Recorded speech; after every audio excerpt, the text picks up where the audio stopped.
say I've got my old dog wandering around me at the moment. So if you hear heavy breathing, it's not Pete.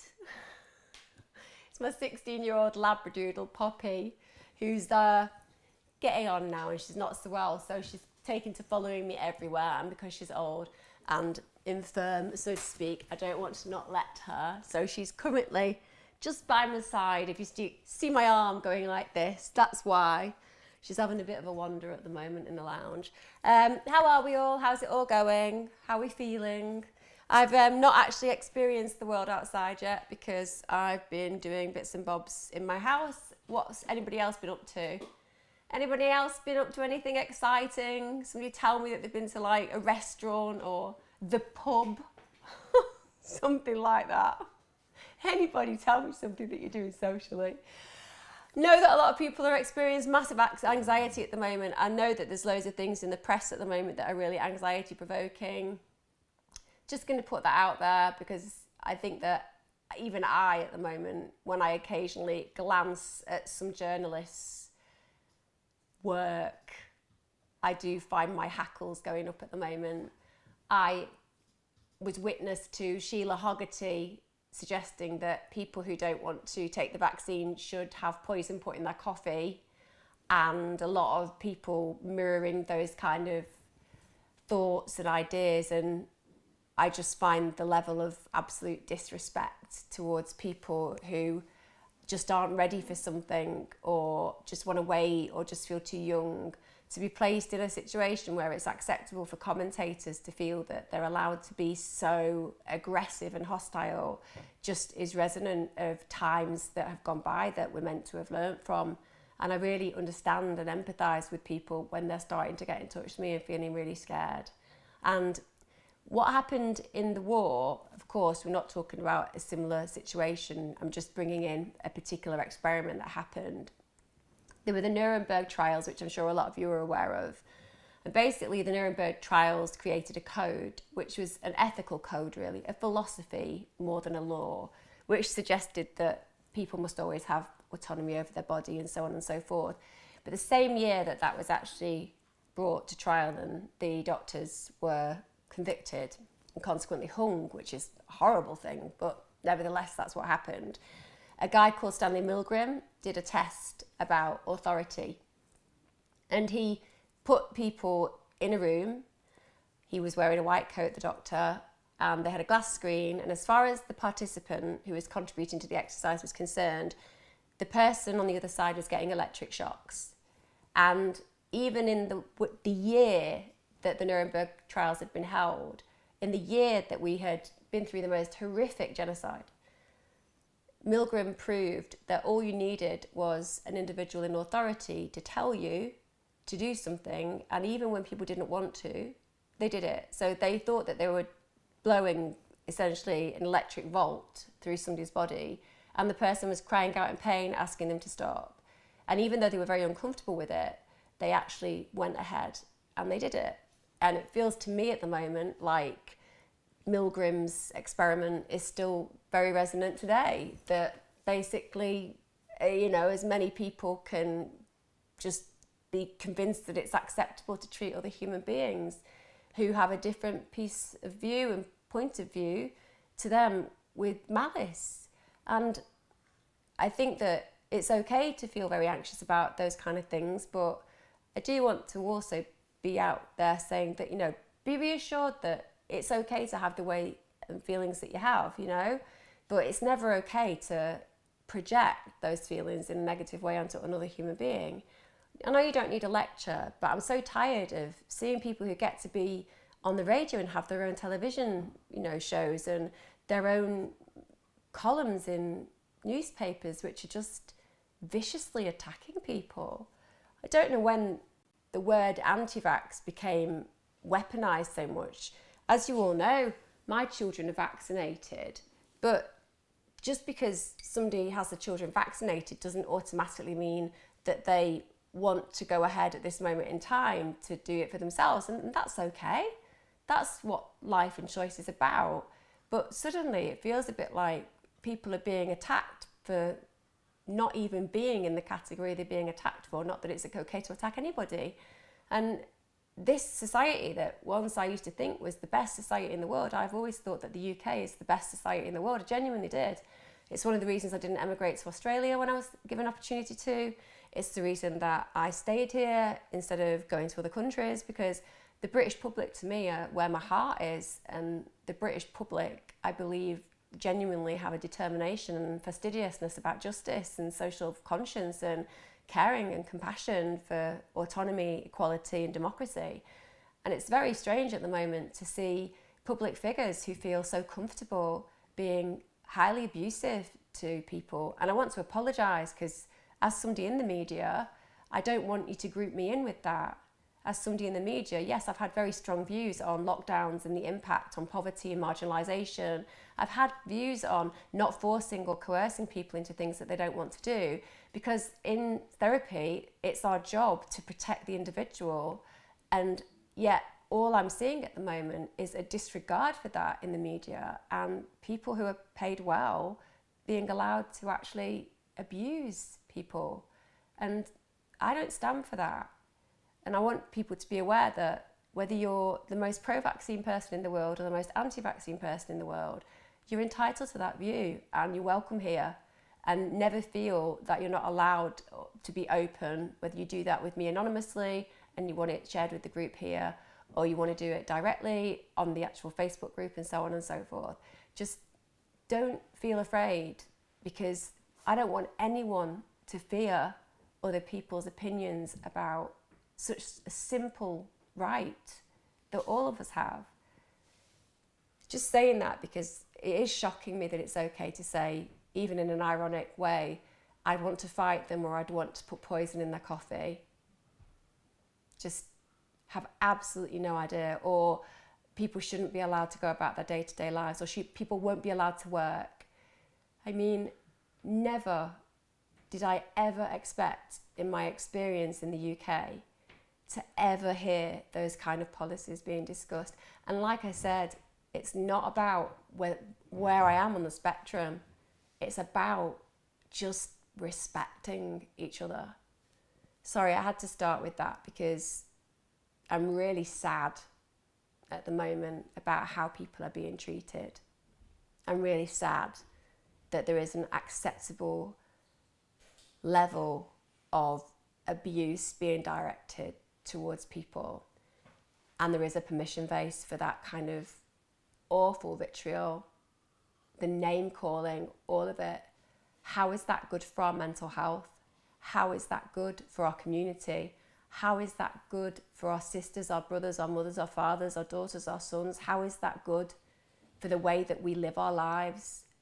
At a time where mental health is crippled, at a time where mental health is worse than it has ever been in my whole experience of being a practitioner, what is wrong with our society that is getting this cancer within it of division, of separating who has rights and who does not? So sad that anybody would group me in with that kind of belief system. So just be aware that I don't have it and everyone's welcome here. And I completely accept your vulnerabilities and your anxieties. I don't judge you at all. Hi Emma, I'm just wondering if you could offer me any advice regarding my 46-year-old daughter. I've struggled to cope with her since she was 14 and things have not improved over the years. She tells me that she's been diagnosed with a personality disorder which affects the whole family. I feel for her and offer my advice, which she sometimes accepts, but more often than not she retaliates and is very hurtful. I'm weary with worry, but I don't think I can cope much more as I'm unwell myself. She makes me uncomfortable when I'm in her company and I feel nervous. I know this isn't about me, but I'm at a loss as to how to handle this. There is such a lot to cover that I'm unavailable to discuss in an email. I hope you can offer me some advice. So let me break that down a little bit. First of all, you are choosing to feel nervous. And that's me not putting you in a position of blame. I'm saying that you are making a choice because of your experience of the cues and the triggers and the behaviours that occur when you happen to give her advice. You now go into a state of anticipated threat and anxiety. Now, on one level, you can say, well, that makes sense, Emma, because she retaliates. On the other level, you can say, well, actually, I know what happens. She will get retaliatory and she'll be nasty, but that doesn't mean you have to be nervous. And that doesn't mean you're not justified in giving the advice. And that doesn't mean that it's not helpful. So on one level, we have to take you away from that feeling and experience of being nervous. You are mother. You are the mother. You grew her, and therefore you don't need to feel nerves about giving her advice. You can choose not to if you would rather not have that situation become an escalatory experience. But let's imagine for a minute that what we do first of all is give you a bit more understanding about what borderline personality disorder or emotionally unstable personality disorder can actually feel like for the individual, because we need to step into their shoes to understand the reactions. So on one level, I would say it would be really helpful to find out whether your daughter has had any trauma in her life, in her childhood, not through you, but things that might have happened to her, maybe in relationships as she started to get older. Very often with EUPD and BPD, there is a trauma link. And a trauma link is important to navigate, because if we can find that trauma and then we can use that trauma in a therapeutic setting effectively to work through it, often those symptoms that can be very, very serious in BPD and EUPD can actually fade drastically. So there's quite a lot of opportunity to heal that trauma to some degree. Secondly, if she is BPD or EUPD, one of the things that you'll know is there is less regulation over emotions. So if you say something that you're well-meaning, but because of the BPD, it triggers a sense of the actual emotion feeling much more unmanageable.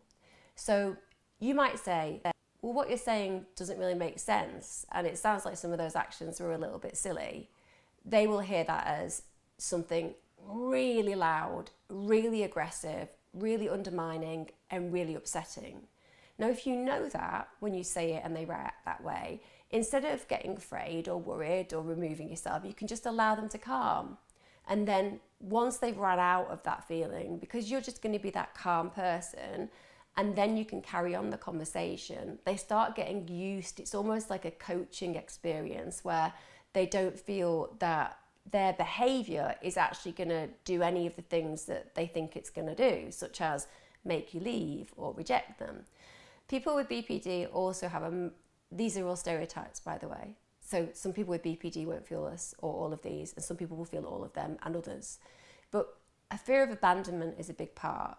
And this is one of the big problems in relationships, because people who've got personality disorders can often be deeply intense and also at the same time sometimes quite irresponsible, not because they're terrible people, because they're dealing with all these intensities, and it can make them do and act and say things that might seem irrational, but actually feel very rational to the person. So again, if you understand it a little bit more, you're like, okay, I understand why my daughter's hard work. I understand what's going on in her head a little bit more.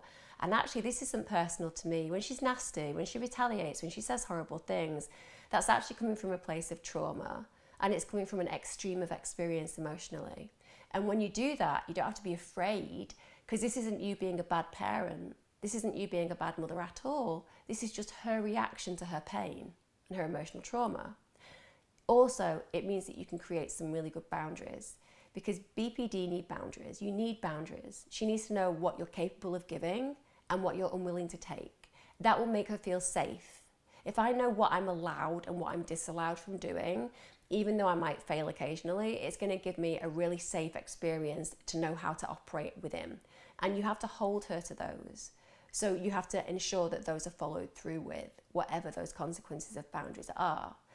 The big thing is that very often when you're feeling that you have this terrible fear of abandonment, or you don't want to be here sometimes because your emotions are so extreme, or you feel like whenever you get into a relationship in the end people reject you because you have these issues that feel like a repeated cycle, the most important is to have people who remain with you in that foundation to disprove that model.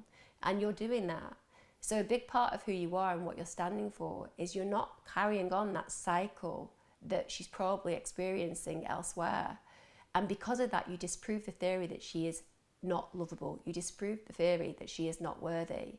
But can you see how the fact that you're getting to the end of your tether with it, that to some degree she's even managing to do that, and you'd be the ultimate If she can manage to get you to reject her, then she fulfills that absolute belief system. I am unworthy, I am unlovable, I am undeserving, and I deserve abandonment in spite of my great fear for it. So one of the things that I definitely say is just try to weather those feelings, but stop feeling guilty or nervous or worried, and don't take anything personally. Just remove your personal from it. I know that might be hard, but that's what you need to do. Also, I'd get yourself a bit educated on BPD and EUPD. I'm assuming that's the particular personality disorders we're talking about. Read about it, because there's a lot of stuff that you can learn, tips and tricks that can help you to navigate the condition in a way that will really mean that instead of getting into those scenarios where you're feeling hurt and wounded, you actually feel like you understand it, and you can be quite inspiring for the person who you're around to actually be a safe place and springboard to actually foster change. Now, obviously, I'm going to say therapy would be amazing. Certainly, as far as I'm concerned, something like schema therapy would be great. You might be able to get somebody who's training in it, who'd be doing it at a reduced price. They'll either be accredited, registered psychological therapists, or they'll be clinical psychologists, and they have then done specialist training. It's not cheap, I'm not going to lie, but is it worth it? Absolutely, because one of the things that they do in schema therapy is they almost find a way for the person to safely navigate the fears and the traumas in different ways, using different exercises that are really quite creative. So I'd also look at doing something like that. And also remember, you're just a really good mum and you're just tired, and get some time for yourself, which is why the boundaries are important. But just don't get too frustrated with her so she fulfills that horrible prophecy that she's got, that she's not really worthwhile. Hi Emma, I started a job 2 weeks ago in a call centre and my anxiety has taken over my life. I feel like all I do is put every call on hold and ask questions all the time. I worry all weekend and never really relax. I'm scared they're going to get rid of me because I'm not doing as well as the others that have started. I don't know what to do. Please help. I'm not going to lie. Call centres can feel really intense, and targets can feel really intense. And often in a call centre, as opposed to it feeling like there's a lot of camaraderie, because you might be intensely working and having to achieve certain goals, if you do have anxiety, it can be provoking.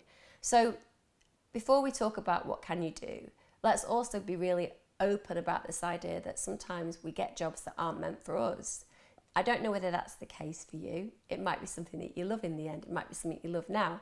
But don't ever feel when you've started something, because it's not the right fit, that you have to stay, or that you failed in not remaining. Actually, it's the opposite. I've done jobs where I've gone and realised this just is not for me.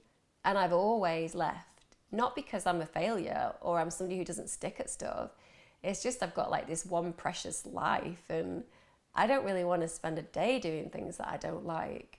So I want you to take a breath before you really think about what's going on for you and just say to yourself, do I like this job? Is this job something that I really want to do? And if it's not, then that's an empowered state, and decide, okay, well, what kind of a job do I want to do? And automatically it feels like people aren't your problem.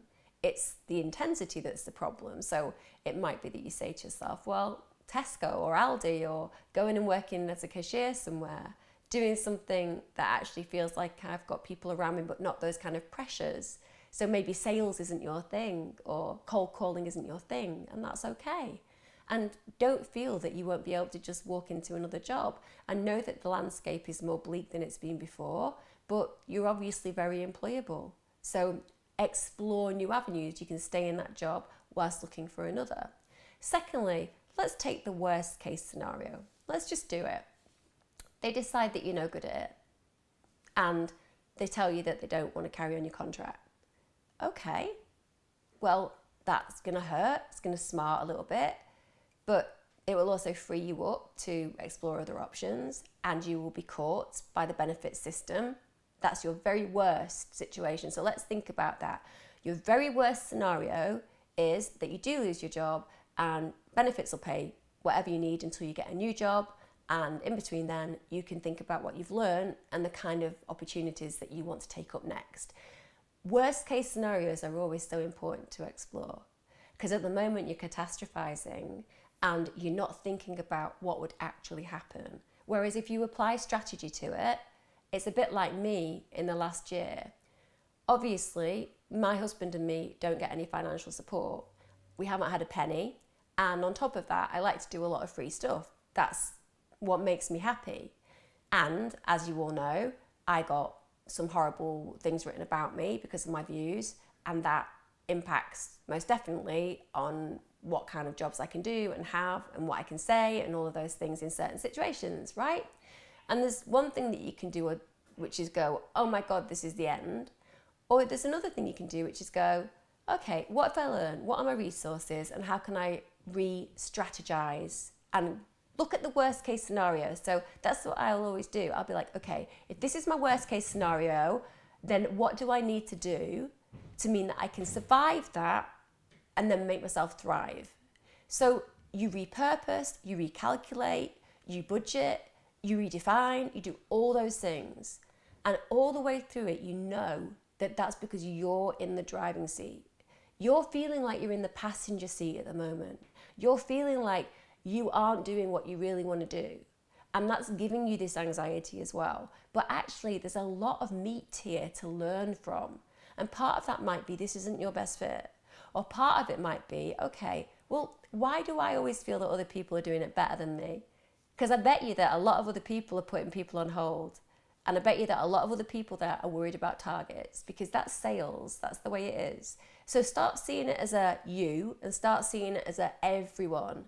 That way you bring down that anxiety level. Talk to some of your colleagues, have that conversation with them, open that up. Even talk to your manager. That might be scary for you, but just ask them for a word and say, I really worry about this stuff. And they might say to you, well, that's wrong to worry because you're brilliant. Or they might say, yeah, this isn't for you. And you need to do this, this, and this at the moment to change it. And that's good, because that gives you a way of planning and empowering yourself with that knowledge. Just don't sit in fear. This doesn't have to be your be all and end all. This isn't your everything. This is a job and it can change. And if you found out that this isn't the job for you, that's cool. Now it's about, well, what do I really want to do? What would I really like to do? And there's always an answer to that. But just try to take a step back. So tonight, just sit down with a list. Write down the bits that you do like, the parts that you do enjoy. What can you amplify in other jobs and prospects that could maybe give you what you need from that? And then who can you talk to at work? Is there a supervisor? I bet they've had a million conversations with people like this. And on top of that, you have to make that decision. Like, is this about my anxiety, or is this about me not fitting in this place in the way that I wish to? And that is really helpful. Remember, you can always repurpose. Anybody can. People make money from the most incredible things, often the simplest of ideas. But meditation, deep breathing, getting strategic, speaking to your colleagues, reaching out to your supervisor, and making a call on what is important for you. Because it's okay to give up. I just think we don't say that enough. I hate the whole buckle down and get on with it attitude. Don't. Do something that's right for you. And I know that emotionally that might be difficult, and I know that financially that might feel impossible, but it's not. It's completely possible. Okay? That's what I'd say to you today. Hi Emma, my mental health is really low at the moment. Work was my go-to place to stop my mind going into overdrive for the things I cannot control. But someone at work is putting me down with everything I'm doing. Even though I've told them I'm very vulnerable at the moment, life is a struggle, I don't know what to do. So the sad thing about work is that sometimes twats get jobs. Probably shouldn't have said that word, but there isn't a better word to describe them. The fact is that it's all very well for me to go, oh, well, your vulnerability is key here and we need to make you feel like you're not vulnerable anymore. But sometimes twats get jobs. And what they do is they will find the person that they feel that they can affect the most, and they will go out of their bloody way to try to make them miserable. And it's not even about them gaining anything apart from the fact that they enjoy it. So I want you to be aware of that, so you don't feel like you're going crazy with this feeling that you're not able to just manage somebody else's nastiness. So be aware of that. You might have got unlucky, and you might be working with somebody who gets a kick out of being really nasty and harmful to people. However, knowing your vulnerability, even though you've expressed that to them, if they're the kind of person who enjoys causing another person pain, that will obviously just give them more ammunition and reason to, right? Because now I know that I'm really having an impact on your vulnerability. So we have to kind of bypass that person. That person is a problem that needs dealing with. And even though you're vulnerable, you're going to feel more and more vulnerable if you allow this person to continue putting you down in this way. I would definitely speak to somebody senior. I would ask your supervisor or your manager or somebody in HR for a sit down and a chat. And I would be incredibly open with them about it. I would say, this is what's happening. This is how it's making me feel. I need a solution. And I would put it in their court as well. I've got used to a point in my life where instead of doing what I used to do, which was kind of ask for somebody to help me and then explain a million things and then in the end just kind of accept it when they did very little, now I'll just be like, what's your solution? I was actually at hospital yesterday and the consultant was trying to get me out of the room and I just wouldn't leave until they agreed a solution. I just kept saying, what's your solution? And it puts people in a position where they have to create one. They can't go, I haven't got a solution, because that's not their job. They have to give you a solution and it has to be good enough for what you believe. So I would definitely speak to HR or whoever is in charge so that you can have that honest conversation. And that person can then either say, okay, well, how do we navigate this with you? I.e., do we move you to another place and section so you're not with this person? Do we get this person in to have a conversation with them? If they're a horrible person who's got a bit of psychopathy in them, in the end, their true colours will show. But you've got to front it. You've got to confront it. You have to, because it's amazing how well these people do if people don't confront it. So you don't need to speak to them about it. You've told them that you're vulnerable. You've told them not to put you down. If they're doing that, make a note of it. Also, always make a note of it. Time, date, what they said, and then go to somebody senior about it. And don't accept we can't do anything about it.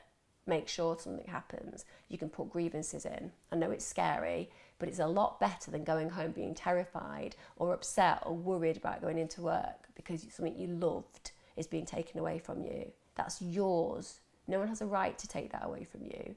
And also, remember, other people's opinions are not facts. It doesn't matter what they're saying. That doesn't make it true.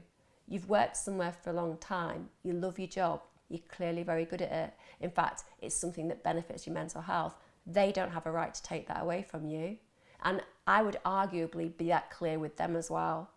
I would literally be saying things like, I'm really not interested in your opinion. And nothing you can say can make me worry because I know how great I am at this job. If you use that kind of clear defence, which isn't aggressive, but it's very, very obvious where you stand, it's amazing how quickly you can train people. It's one of the things that I learned when I used to run a big mental health service, and the directorate were really quite scared of me, but anybody on my level or below me just thought I was the warmest, cuddliest person in the world because I was very protective of my staff and very aware that if I let those up there think that I was weak in any way, then arguably I could be crushed, as so many people I'd seen be crushed. So instead I made it damn straight that if anybody did anything or said anything, I challenged it. And in the end, I was too much of an issue regarding the way that I'd respond that they just didn't try, which meant that I protected my entire department, which was just really important. So you can control these things as well. I had to fake it. I'm the least conflictual person you'll ever meet. I hate arguing. I hate it. But you know what? I don't look like I do when I'm doing it. I look like I'm really good at it because I've practiced and rehearsed how to say things in certain ways that aren't aggressive but are very clear. You can do that too. Everything can be learned. Don't let anybody take your joy from you. It's yours. You've earned it. Hi Emma, I know you get loads of messages that I could really do with your help. I'm 22 and my mum has just been diagnosed with pancreatic cancer. I'm so lost and I can't stop crying. I don't know how to feel or what to do with myself. All I know is I'm so angry at the world. Cancer has taken 3 grandparents from me, tried to take out my aunt, and now is trying to take my mum. What can I do? I'm really sorry that your mum's got pancreatic cancer. She's obviously very young and that shouldn't make a difference, but I'm sorry it does. I'm sorry it does. I know that people hate the fact that I made a comment about the fact that, you know, babies and 8-year-olds have a difference of, you know, entitlement to years, but it's only the NHS model because children and younger people, like, have got a lot of time, haven't they? And they need it. To be 22 and to be dealing with your mum so ill and pancreatic cancer, I'm not going to hide from that. I know how serious that is, okay? I get it. So let's not pretend that this is something that's just simple to deal with. This is very, very upsetting for you. And to have somebody that you love sick is incredibly challenging. And having somebody who has potentially a life-threatening illness like pancreatic cancer is terrifying no matter what age you are. But at 22, you're still, with respect, and I don't mean this in a patronising way, I owned a house from 18, but you're still a baby. You're still a kid. I don't mean that you've not got the opportunity to work, own homes, get married. I'm saying in the experience of life, you know, 5 years ago, you were at college, you know, 8 years ago, you were at school. To go through this is a massive issue and deal. And I just want to acknowledge that, because you're saying, you know, I'm crying all the time and I'm angry. Of course you are. But what's sitting below that anger is deep fear and absolute loss at this fabric of what your life should be versus what you're experiencing. So how can you deal with it? Well, first of all, it's going to be subjective. It's going to be you dealing with you in the way that you choose to do it. There's no right or wrong.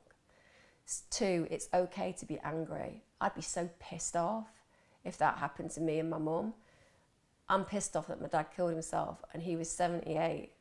So at the end of the day, it's okay to be pissed off and angry, because this is about love. Like, she's going to be a massive part of who you are and what you stand for. But, and this is really important, I don't know how it's going to go with your mum. I don't know how the outcome will play out. I know that you've managed other losses because you've lost your grandparents and you nearly lost your aunt. So I know you've got a blueprint for coping, as much as it's painful. I know this is different, it's your mother. But nonetheless, you've been through loss. And that's important because you recognise that even though there is an intensity, and even though that intensity remains, the origin is always as painful. As life moves forward, you know that it bubble wraps it a little bit and you can feel less dreadful and agonised, okay?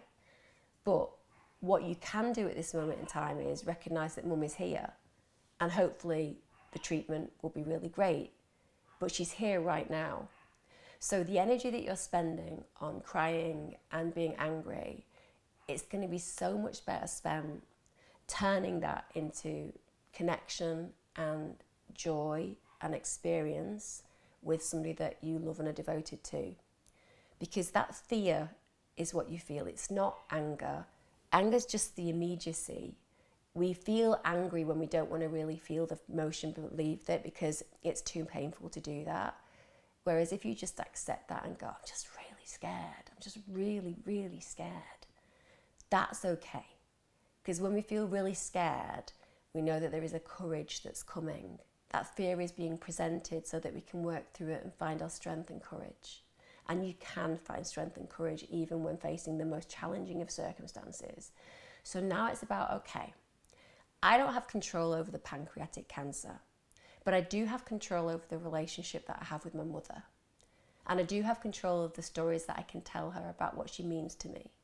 And I do have control about all the physical things that I can do for her that make her life easier. And I do have the opportunity to research lots of different things, from clinical trials on pancreatic cancer right through to diets that improve issues with cancer, right through to even other areas such as CBD and cannabis trials and all of those things for cannabis oil. And there are loads of different things that you can research that are being pioneered in different areas in different ways. So I would put that energy of anger and that energy of fear into finding courage to go through this, because you've done this before, and to use every bit of that energy for purpose. Because if you can help her feel empowered, if you can help her feel on this journey, wherever it's going, that she can take care of elements of her body and life which are actually going to have a positive impact on her, and also help you to feel that you're doing something that's really helpful, that will help you and it will massively help her. Your mum will have a massive fear, and that massive fear is that she's going to leave you. She will be managing that stress every single day. It's a big stress to feel like you're going to leave your child. You will be the most important thing in her world. She would lie down and die for you in an instant, you know that. So if we can reduce your stress and put it into purpose, and you can help her see that you're managing that openly, you can struggle, you can say, I'm really in pain about this, Mum, but you know what, I'm going to work this through with you, I'm going to be here with you, and I want you to take the worry off worrying about me and just let me do the worrying about you. It'll help her feel that you are managing and coping to some degree. That's not putting a pressure on you, and it's not saying that you have to feel guilty for any of these awful feelings that you're feeling. It's more just helping you to think about, how can we do this in the most effective way? Go on as many forums as you can with people who are managing and surviving it. My old car mechanic, he did die actually, I'm going to be honest, Ian died. He was given 8 months, right? Because the NHS had sadly wrongly diagnosed his bladder cancer for a different type, which was meant to be like a really slow one, and it ended up this really aggressive fast one. They gave him 8 months. 8 years he got. He managed it through diet and other things, and his attitude was always about, how do I take every single day as a gift? And he remains iconic to me, one of the kindest men I've ever met as well. And it comes down to that attitude as well, that there is power. Don't give all the power away. Don't believe everything you hear either. People are individuals and are unique individuals, and your mum, if she gets the right kind of help and support, whatever the prognosis, you can make it an easier and better journey. Of course, the main one is we'd just like her to be healed, but I appreciate that you've been through losses in cancer, and I'm not going to try to patronise you, because pancreatic is a big one. But explore those options and just know that your feelings are so valid and so valued, and it's going to take time for you to manifest this from fear to a state of courage, because it's bloody hard and you're going through something really traumatic. Just remember that I'm always here all the way through this. Every single session, you come back, you need more support, you need more guidance, you just need a listening ear. We're all going to be here for you. It's big to go through this. Just sending you loads of love. Hi Emma, I hope you don't mind me messaging you. I admire you. I don't, honestly, look at me, I'm in a crumpled t-shirt and terrible jeans, but thank you for being kind. I think I look quite wiped out today for some reason. It's because I didn't bother doing my makeup before I came on. Usually I give myself a bit of a tot up before I do, but today I was just like, oh, they accept me as I am. I could be sat here in my pyjamas with my hair not washed for 7 months and they'd still accept me. So at least we're at that point, chaps. I would love to know a bit more about how you got to where you are now. My aspiration is to be a psychotherapist, and I completed an undergraduate degree in psychology, a level 2 qualification in counselling, and I'm looking forward to doing my level 3 soon. But are there any alternative tips you could give me or suggestions where to get voluntary experience? Yes, I can. I'm patron of a charity called Silence of Suicide. It's not just about suicide, it's mental health issues as well. And they are desperate for volunteers, and you can do it in your own home. The reason I'm saying that is my journey to become the therapist that I am now, I did a psychological degree, a psychology undergrad as well. I volunteered so much during that time. So I did my undergrad degree, and during that degree, I set up, actually, if I'm really honest, it was very proud, a few years. In my second year of my psychology degree, I set up and ran a little community centre. It was a church centre that was unused, and I set up and ran it. And in the end, there were like creche facilities. There was a Wednesday afternoon meet where people just would come and sit and have coffee and cake, you know, back in the old days where you were actually allowed to meet each other and stuff like that. Wow, remember those days? And it just became a really amazing resource. So I did that, and I worked 2 days a week, fully 2 days a week for the local education authority, going into schools and working with children who are struggling. I just volunteered my services, and they took it on because everyone's completely understaffed. I don't know whether they do that now, but that's what I did. And I worked for Drugs Line as well as a volunteer helpline operator. So all of those things gave me so much opportunity to just be present, but it also did some really important things as well. It taught me what I liked and what I didn't like. So you've already got your level 2, you're going to go and do your level 3. That means that when you get accredited by BACP, for example, obviously you'll be able to develop as you want within therapy. That might mean that you become a private therapist, you know. Private therapy is booming, and you can obviously charge people per hour to do that. Or you might want to go and work for a children's services, or you might want to go and train as a CBT practitioner in the NHS. There's like a billion opportunities. It's just more, what kind of work do you want to do? But when it comes down to getting experience, being a telephone handler and a counsellor in that way, and you'd be great, it means you've got that direct experience. You've got that kind of connection. I do loads of voluntary stuff too. So you can also look at support groups in your area. If you want, you can even look at setting up your own support group if you want to get experience, and so you can get it on your CV. I mean, usually church halls are pennies to hire. You're talking about maybe 15 quid for a couple of hours, and then you just ask people to come if you've got a particular area you want to support, and they give you donations, for example. So they come in and all put a fiver in, it pays for the tea, coffee, biscuits, and it makes the church hall paid for. You don't have to wait to be invited. There's a lot of people out there who will say, well, that person shouldn't be allowed to do this because they're not qualified. Well, I've met some really terrible therapists, and I've met some really horrible psychologists, and I've met some really dreadful professionals of every level, and I met some really amazing people who were on the dole. I met some incredibly poor people who have got more wisdom in their fingertip than a psychiatrist I've worked with. You don't need to ask permission to be a good person and help people. If you have it in you that you want to do something, do it. I've been doing it online because I do group online support anyway, like now, but with other groups. I can't wait to do my first group session face to face, because there is something so beautiful about just working in groups and having people connect and feeling purposeful. Don't wait to be invited. That's what I'd say to you. You're already very qualified. You've got a psychology degree, and you've got your level 1 and 2 counselling. Think about what you'd like to do. Maybe you want to do a 1-hour group support session in a church hall for people who are struggling with their mental health. Don't wait to be invited. Don't let anybody tell you that you can't do that. And that's the way of really starting to show entrepreneurial skills, social credibility within the way that you operate within your community. And also, when you go to an employer, if you want to have an employer, you know, I don't want an employer. I like not having them. But if you want an employer, they're the things that if I'm going through your CV and I see that you did that, I'm going to be like, this is a self-motivated individual. They don't wait to get invited. They create opportunities. They're clearly desperately motivated, and they've worked really hard.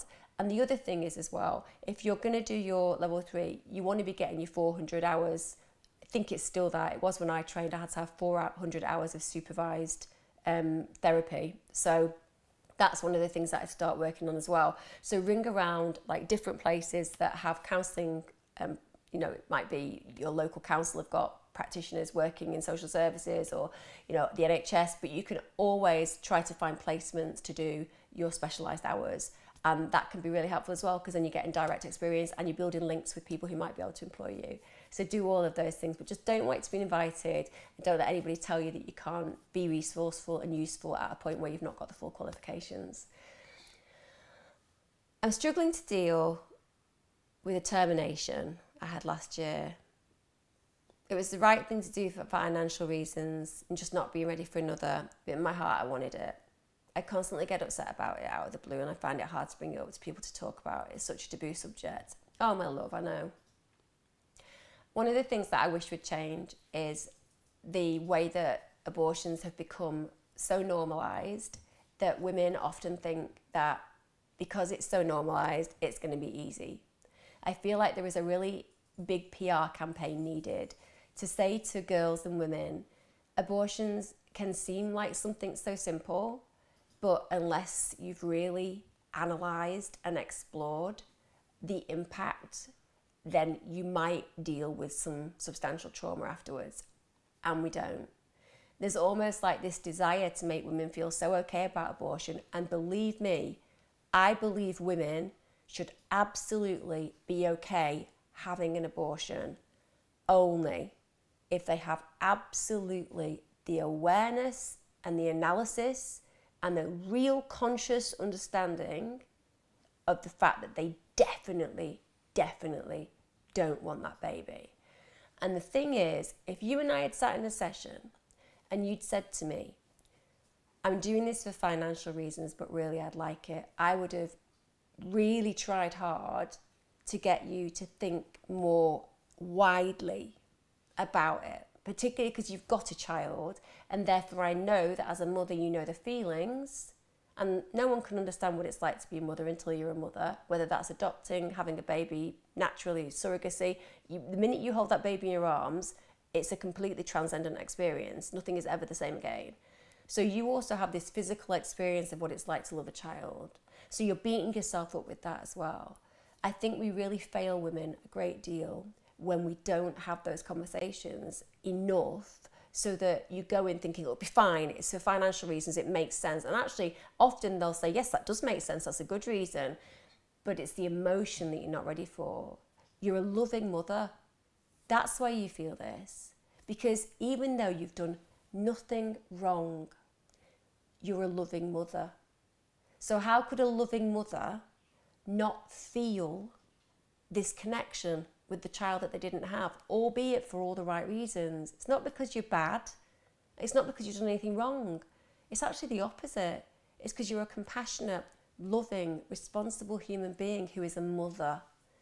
And so you long for the child that you didn't have. You long because it was never to be and it has never been, but there is a space and it's going to take time. But the first thing you've got to acknowledge is it's okay to have these feelings of grief and sadness and loss. Just because you chose to terminate your child does not mean you did not love that child. It does not mean that you did not want that child. They're really important things to connect with, because at the moment you're beating yourself up and you're using the feelings that you have for the child that's here as a reason to feel worse. How could I? What was wrong with me? You know, all those thoughts and feelings, but it's because you've gone through a trauma and you're entitled to know that that was trauma. Because you chose it makes no difference. You were put in a very difficult situation. You made a choice strategically, and even though you can accept that that's the case, it doesn't stop it emotionally being incredibly painful. So I would definitely explore if it carries on. Remember, you're still in the early stages of that. A year isn't a long time. Get some therapy. It doesn't matter that it's going to take some time. It'd be really helpful to sit down and just talk this through and make peace with it. I know how complex the area of abortion is and how traumatic it can feel afterwards, and no one tells you that. Everyone's like, yeah, it's fine, it's just cool, it'll be up fine, move on. It's like, no. It can be crippling and agonizing, and it can change your life forever. That's why it's really important to know that you don't deserve any of this pain and you haven't done anything wrong, but that it's this beautiful person within you, this gorgeous mother, who feels this loss and longing for something that she couldn't have. And that's your connection.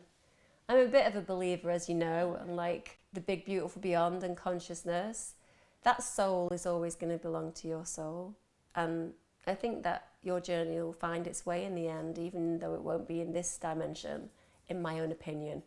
Totally subjective, because obviously the trolls will find that and be like, oh my God, Emma's not just starting a cult. She's talking about like souls and like connections and all that stuff. Like, she's totally lost her mind. We all know that that's going to happen. Emma, please help me. Do I get back with an alcoholic who destroyed me but has been sober for 2 years?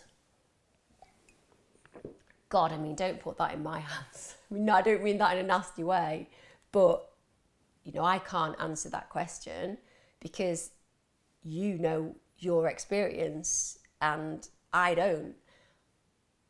The fact that the person has been sober for 2 years, if they're going to AA, I'm going to assume potentially that they might be, then the 12 steps, one of the steps is about atonement, so to speak. So making good to the people who you were bad to.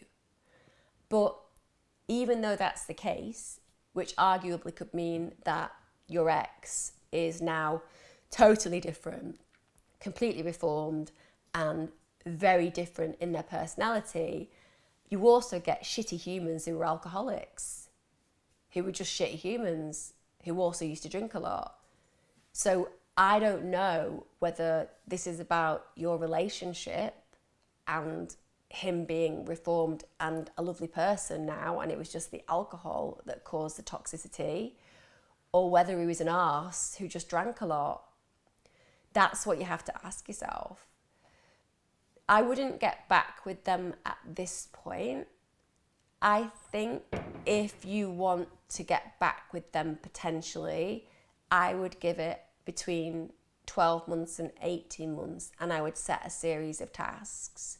I know that sounds a bit like Chaucer in Courtly Love, like setting impossible tasks that somebody can't complete. But I think that if you want to be with this person and they want to be with you, but you're suspicious as to whether they've really changed, then don't get back into a relationship with them until they have proved very heavily their willingness to work towards a relationship with you on your terms, in your time. And I would do things like say, well, let's spend a day together, and they would just spend a day with you and you'd see how they were, and you'd do that for a long period of time to see whether you can see any cracks appearing. Because an arse is going to be an arse. After a period of time, they won't be able to sustain the mask. But if you get back with them now and you haven't actually figured out whether they have changed relationally, then you need to set tasks to make sure that their mask doesn't slip and you don't realise that actually this person is exactly the same person as they were, just not pissed version. Having said that, look at somebody like Russell Brand. Russell Brand went from being, on his own admission, a sexist, over-sexualised adulterer, all these different things, right? And that man is the most zen person you could ever meet, and he's the most kind person to his family, and he's completely different to the guy he was when he was really drunk, because when you're an addict, you're not who you are. So I'm not going to say people can't change. I see it all the time. But I think caution and those kind of tasks can make a massive difference. You don't want to end up being brutally hurt again. You don't want to end up being terrorised again. And you have a right to ask for them to do things on your terms in your time. That's what I'd say. And the other thing is, if you haven't worked on yourself and you haven't dealt with the vulnerabilities and trauma that were caused by that relationship, it's not a good idea to get back in it unless you've had help. Because if those vulnerabilities still exist and that person isn't as reformed as you think, they have a direct route to know how to activate that trauma further. They know how a direct route to know how to control you. So they're the things that I'd say. But it's completely up to you what you do with your life. Hi Emma, I'd really appreciate your advice. I work with adults and learning disabilities, but I'm really struggling mentally. I have OCD, anxiety and depression, and I feel unsupported by my manager. I've tried to work through this, but I feel my management only care about making money. And speaking to my manager's manager, that's how business will be going forward. I love working with the clients, but feel I can no longer do the job while feeling this way. All my manager's managers suggested was to speak to a counsellor, which emphasised my feelings of being a freak. This then makes me feel depressed and alienated, then anxious as to how I'll ever find another easier job. I just don't know where to go from here, and I feel I'm too sensitive for this world. I'm always being told I care too much. I just want to hibernate or be with my mum who passed over 8 years ago. I'm so tired of going through this cycle and feeling I'm useless. Sorry for waffling. You're not waffling at all. You made perfect sense. You have OCD, anxiety, and depression. And those kind of comorbidities where they all come together, each one of them individually on their own, although OCD is obviously anxiety spectrum as well, but each one of those on their own is a challenge. To have them all together is obviously super challenging. And you love working with people with learning disabilities, but right now you can see that you're having a really exacerbated period of your OCD and all these other issues coming to you. Now, I would say, with respect to your manager's manager, that seeing a counsellor is a really good idea. Like, one of the reasons you've come here is not because you're a freak, it's because we all have mental health issues, right? And speaking to a therapist is actually a way of working through the issues that can often lead to the ones that you're dealing with. Now, there is a particular type of therapy that I think is really helpful called ERP. If you look up ERP and put a link, just put ERP therapy on. Now, basically all that means is it's exposure and response. And with OCD particularly, you have to confront everything that you do on a daily basis whilst dealing with all of the ruminations, intrusive thoughts, ritualistic thinking. You have to ignore all of it and just let it be there. I know that sounds like weird because obviously you're in a situation where you think, well, Emma, when I'm getting compulsions and obsessions, when I'm getting intrusive thoughts that are telling me to do horrible things, like how can I ignore them? And it's one of those things that you just have to do. You have to be like, I know this is what's happening. I know what I'm being compelled to do, and I'm just going to carry on doing what I normally do without any of those actions. And through that, you get some really good results. Because I think out of all of them, the OCD is probably causing you the biggest issue at the moment, particularly in the work that you do. So please recognise that there are treatments available. Some people use CBT as well, and everybody should do a therapy that they choose themselves. But I would do ERP, I'll be honest with you. And your manager's not wrong in saying that. However, it's also okay to take a break. I think that we have a terrible work-life balance in the UK, although the last year some people have been very fortunate and not had to go to work, but most people have got quite a poor work-life balance. Go to the doctors and just get signed off. I know that might seem defeatist, but it's not. Maybe you just need 2 weeks or a month just to stop. And that's not about then letting those behaviours manifest. It's actually about saying, okay, I'm going to speak to the doctors, I'm going to tell them about my anxiety, depression and OCD, and I'm going to say I need some space and time to start working through a strategy plan for managing these symptoms. They can't make you redundant because of mental illness. They can't get rid of you during that period. They're obviously going to be aware of how good you are at your job, and you're going to get a chance to kind of take a step back, take a breath and figure out, okay, what do I need to do? I don't know whether you can afford ERP or CBT. Obviously, you can get CBT on the National Health. There will be a waiting list. OCD UK and Anxiety UK are two websites that are really helpful. So go and have a look on Anxiety UK and OCD UK. But realise that you're not on your own in this. People suffer from these kind of things and overcome them. But I think what's really powerful is that you're at the moment feeling unheard at work, and you don't feel like you're being able to contain your behaviours potentially, and it's really getting you down. You love what you do, you love working with learning disabilities, that's amazing. So you love your job, but sometimes when we love our job, we put pressure on ourselves to go when we shouldn't really be going, we should be having a bit of time out.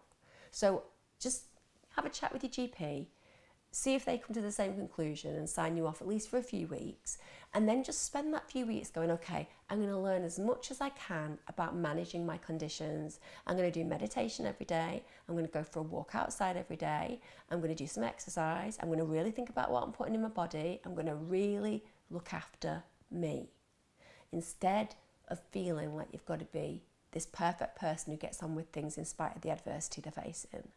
They're the things that I do. Right guys, I will see you next Monday. I hope we're all okay. I know it's a bit shitty at the moment. I know a lot of people are really struggling.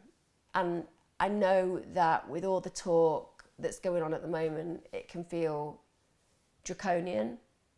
I think that's the word, isn't it? And unusual, but just have faith that the universe always knows what she's doing. I really believe that, even in the worst of times. The universe seeks balance. She always does. The tips and balances can occur, but in the end, she finds her equilibrium. It's just what she does. So just trust that it will be okay, because she'll make sure it is. And woe betide anybody who stands in the way of that. It's always my belief. See you then. Bye.